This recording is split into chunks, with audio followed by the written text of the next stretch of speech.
So we have in the consumer guide, there's a page about, things to consider, the professionals that you're going to need. And Andy and I have worked with a lot of different professionals.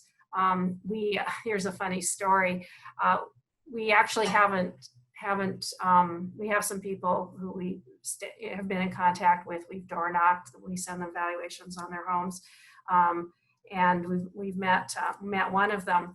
But they're not moving. They're not doing anything. But when something went wrong with their plumbing, you know who they called? They called us, because we were at the top of their mind, and we had said that we do know vendors. They needed a plumber, right? It was a plumber, and we were able to connect them, and that worked out.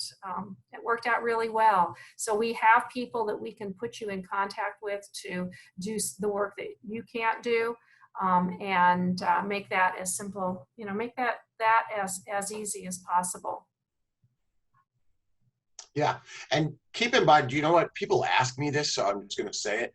We don't ever get money from people we refer, whether it's a lender, a contractor.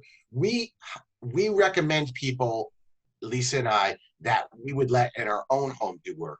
And the plumber that you're speaking of has been in my home several times to help me, upgrade equipment or fix leaks or whatever. So please don't ever think that's first of all, that's illegal per RESPA anyway. That's a really good point, Andy. I'm glad you said that. And honestly, the people who we recommend have all worked either for Andy or for me, and helped us out in our own personal homes. I think that's a really, really important point. We wouldn't recommend anybody to you that we wouldn't have in our own home. And no, we don't. We want you to have a good experience with whoever we're recommending to you. That's really true. Yeah. So some of the other tips they just mentioned, if you want me to go through them. Yeah. You want to make sure you do research on the next area that you're looking to move. If you're leaving your local area, you might be able to have your agent even help you find a good, reputable real estate agent in the area you're looking to move. That's something else we would provide for you as well, which is never a problem. We can do some checking, and we kind of know what to look for in agents in other areas, make sure that they're not part-time agents, they're full-time and they know what they're doing. You might want to declutter some of the things in your house. It's a good time to do some spring cleaning, whether it's spring or not, just to get rid of some things. So when you're moving, you're not moving quite as much. Maybe you could have a garage sale or a yard sale, pick up a little cash, might even pay for the move. Yeah. You never know.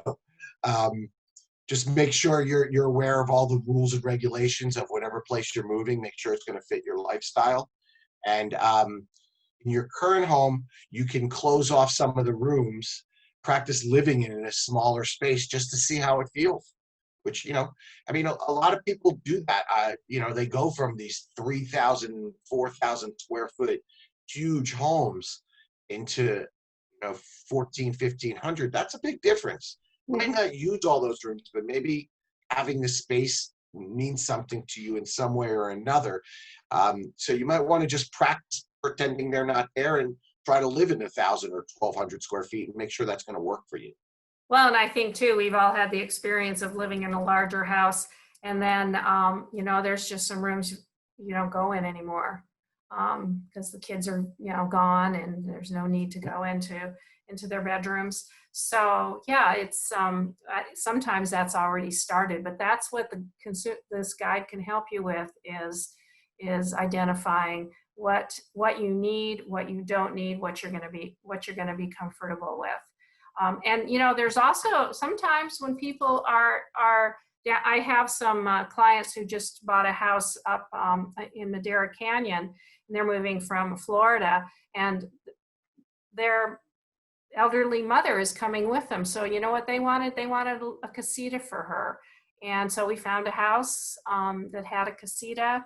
And so she has her privacy, but they also know they're going to be close enough to her that they're going to be able to be of assistance without actually living in the same home. And I have another friend who she had sold her home quite some time ago and tried apartment living.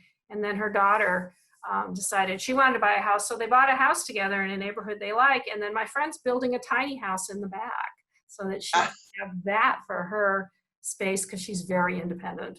That's awesome. Yeah. So, you can also, even when you're downsizing or making changes, you can still do that multi-generational living just by, thinking about what rooms do I need, and how can I make them, I make them work, especially today with people being at home more and working from home more.